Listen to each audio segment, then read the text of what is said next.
Hai guys, masih bareng Ian di channel Jalan Juara.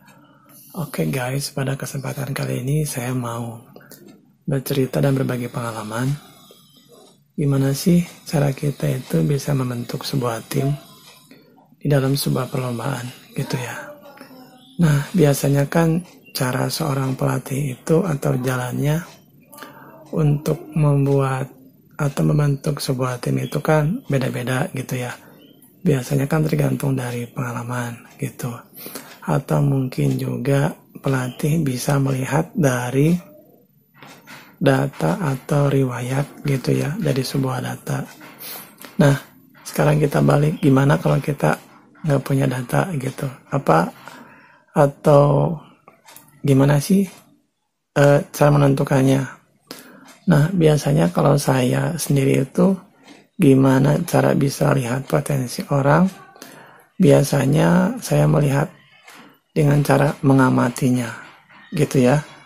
Setelah mengamatinya, kemudian kita coba untuk praktek. Nah, setelah praktek nggak perlu kita evaluasi gitu. Setelah kita melihat tampilan prakteknya atau prakteknya, kemudian kalau kita anggap itu merasa cocok dan bisa untuk kita bina, bisa untuk gembleng menjadi sesuatu yang lebih baik, kita terima gitu. Nah, oke guys, pada kesempatan kali ini kita akan membahas atau berbicara tentang gimana cara membentuk sebuah tim di dalam sebuah lomba. Oke, tonton terus videonya sampai selesai. Guys, kita bahas gimana cara kita membentuk sebuah tim di dalam sebuah perlombaan. Yang pertama, kita selaku pelatih harus memiliki yang namanya visi dan misi. Kenapa? Karena visi itu bisa diartikan sebagai tujuan. Sedangkan misi itu gimana cara untuk mewujudkannya. Contoh, kalau kita kepingin masuk kategori juara, misalnya 1-5 atau 1-3, nah kita itu harus menetapkan tujuannya itu untuk lomba atau membentuk sebuah tim ini, paling enggak kalau saya pribadi ya, harus bisa masuk juara. Itu yang pertama. Yang kedua, misinya kita selaku pelatih harus mempunyai cara dan strategi gimana caranya kita bisa mewujudkan visi tersebut. Ya berarti dengan cara berlatih gitu ya. Kemudian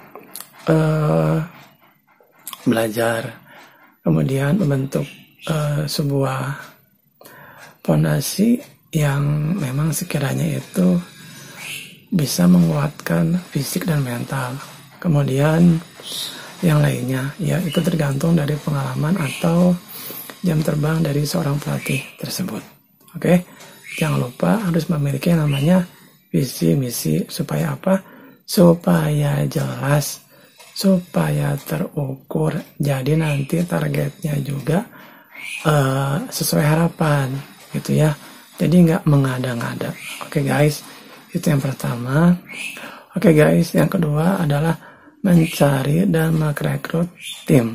Oke, kenapa kita harus mencari dan merekrut tim?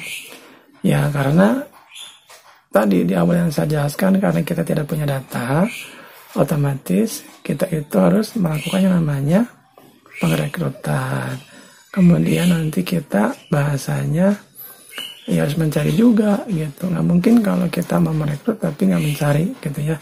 Mencari yang bagaimana? Yang posisinya itu yang memiliki kemampuan, pengetahuan, dan bakat yang dibutuhkan oleh tim atau oleh pelatih. Oke, jadi supaya apa? Supaya ya bisa mencapai tujuan tersebut. Oke guys, itu yang kedua. Kemudian yang ketiga adalah melakukan yang namanya pelatihan dan pengembangan. Yap, betul sekali. Kenapa kita harus latihan? Kemudian kenapa harus kita kembangkan? Supaya mereka memiliki pengetahuan, keterampilan, dan sikap yang dibutuhkan.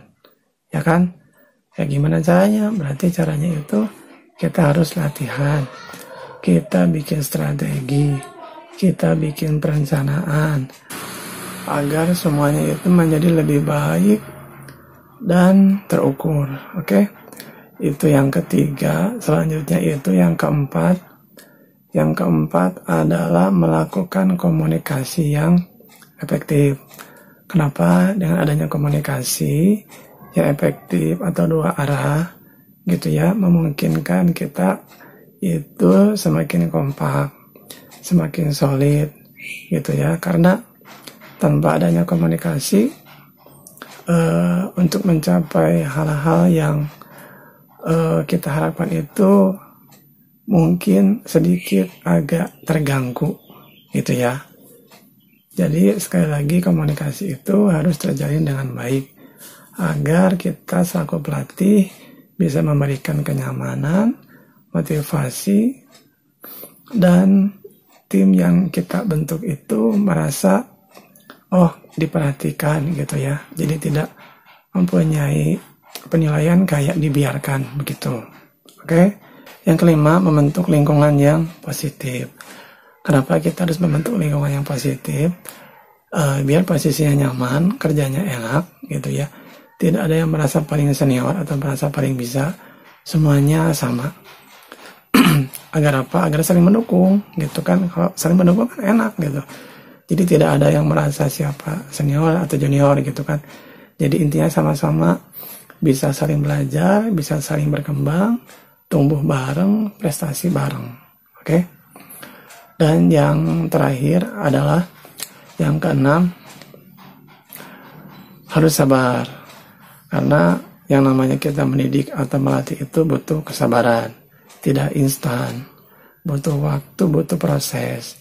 Agar harapan yang kita cita-citakan bersama itu dapat terwujud dengan baik. Oke guys, gitu aja bisa saya sampaikan. Jika ada pertanyaan atau hal-hal yang ingin kita diskusikan, silakan kalian bisa mengajukan pertanyaan di kolom komentar.